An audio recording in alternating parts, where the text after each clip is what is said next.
एक परिवार में एक बूढ़ी औरत सुबह के 5 बज रहे होते उठती है और अपनी पोती को आवाज़ लगाती है कि पोती सुनो इधर, लेकिन वो पोती का आवाज़ नहीं आता है।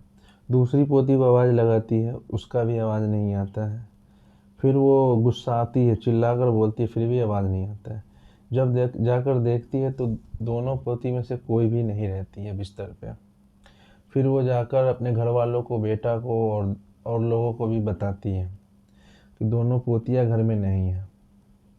और वो घर वाले परेशान हो जाते हैं, ढूंढना शुरू कर देते हैं कि गई तो गई कहाँ। उसके बाद वो हैरान हो जाते हैं, अड़ोस पड़ोस में मालूम पड़ता है। वो लोग जाकर फिर गांव के कुछ लोग मिलते हैं, इकट्ठा होते हैं और वो लोग जाकर एक थाने में, अपने नज़दीकी थाना में जाके रिपोर्ट लिखवाते हैं कि हमारी बेटी कल रात से 12 1 बजे तक तो थी, उसके बाद से गायब हो गई है, गुम हो गई है। गुमशुदा का एक रिपोर्ट लिखवाते हैं घर वाले। उसके बाद पुलिस खोजबीन में लग जाती है। जब पुलिस लड़की को ढूंढ लेती है तो ऐसा सच सामने आता है कि आप और हम सोचने पे मजबूर कर हो जाएंगे कि हम जिससे सबसे ज़्यादा भरोसा करते हैं, जिस पे बचपन में सब गोद में खिलाते हैं, उन्हीं लोगों ने उस दोनों बच्चों के साथ ऐसा अपराध किया था कि आपको सुनने पे शून्य कर देगा और समझने पे। हेलो दोस्तों, स्वागत है आपका अपने चैनल में। मैं हूं वसीम। आज का जो वाक्य है वो है छत्तीसगढ़। तो छत्तीसगढ़ में एक ज़िला है दुर्ग। दुर्ग जिला में एक परिवार में ऐसा कांड होता है, ऐसा वाक्य सामने आया कि जो हमें और आपको सोचने पे मजबूर कर देगा। वहाँ एक परिवार जाके पुलिस स्टेशन में गुमशुदा, अपने बेटियों के लिए गुमशुदा का रिपोर्ट लिखवाती है। पुलिस वाले लिख भी लेते हैं और खोजबीन में लग जाते हैं। वो लड़की जाकर रायपुर में मिलती है। रायपुर में वो पुलिस उसको पकड़ के लाती है, महिला पुलिस लाती है। लाने के बाद उसको थाने पे बैठाती है और उसके घर वालों को बुलाते हैं। लेकिन जब उसका पिता आता है तो वो पिता के साथ जाने से इनकार कर देती है। उसके बाद पुलिस वाले पूछते हैं कि तुम अपने घर क्यों नहीं जाती, यहाँ तो जो भी आते हैं सब तुरंत भागना शुरू कर देते हैं, लेकिन तुम जा क्यों नहीं रही। तो वो पुलिस वाले के पास रोने लगती है दोनों बहनें और बोलती है कि मुझे आप जेल में डाल दो वो सही है, लेकिन मैं घर पे नहीं जाऊंगी। फिर उसे पुचकारते हुए वो महिला बोलती है, पुलिस महिला होती है, कि बेटा ये जेल बहुत बुरी जगह है, तुम अपने घर चले जाओ। लेकिन वो लोग नहीं मानते हैं।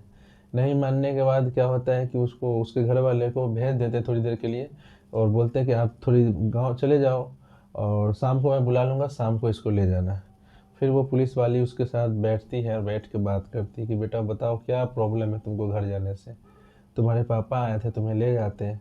तो बोलती है कि सबसे बड़े दुश्मन मेरे पापा ही हैं, जो मुझे नहीं समझते हैं और वो मेरे साथ जो काम करते हैं, आपको बताएंगे तो आप भी सोचने पे मजबूर हो जाएंगे और शायद मुझ पर विश्वास भी ना करें। तो वो पुचकारते हुए पूछती है, बेटा बताओ, मैं ज़रूर विश्वास करूँगा। तुम्हारे साथ कुछ अन्याय हो रहा था। वो रोते हुए, एक बड़ी बेटी जो होती है उसमें से, वो बोलती है, जी मेरे घर में एक मेरे फूफा भी रहते हैं। फूफा जी जो रहते हैं वो वो मेरे साथ और मेरी बहन के साथ, दोनों के साथ लगभग 6 महीने से लगातार जब मौका मिले, दिन हो रात हो दोपहर हो, हमेशा बलात्कार जैसे घिनौने काम को अंजाम देता है। जब ये वाक्य बता रहे थे तो वो महिला जो थी पुलिस वाली, उसके बॉडी में एकदम सिरन था और उसके आंखों में आंसू आ गया, क्योंकि वो रो कर बता रही थी और वो सिसक कर बता रही थी। और उसके बाद जब मैं शाम को जब सोने जाती हूँ तो मेरे पिता जो है नींद की गोली खिला देते हैं हम दोनों बहन को और हमारे साथ छेड़खानी करते हैं। जब ये सुनते ही उसके जो, इसीलिए मैं भाग गई थी।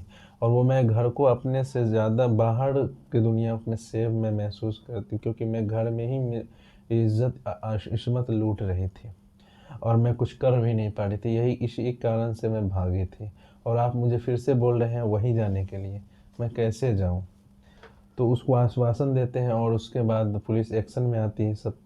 और आने के बाद जाते हैं उसके फूफा को और उसके पिता को गिरफ्तार करके ले आते हैं। ले आने के बाद उसको जेल भेज देते हैं और उसके बाद उसकी पूरा प्योरिटी जो महिला पुलिस होती है वो लेती है और उसे आश्वासन देती है कि अब तुम्हारे साथ कुछ भी नहीं होगा।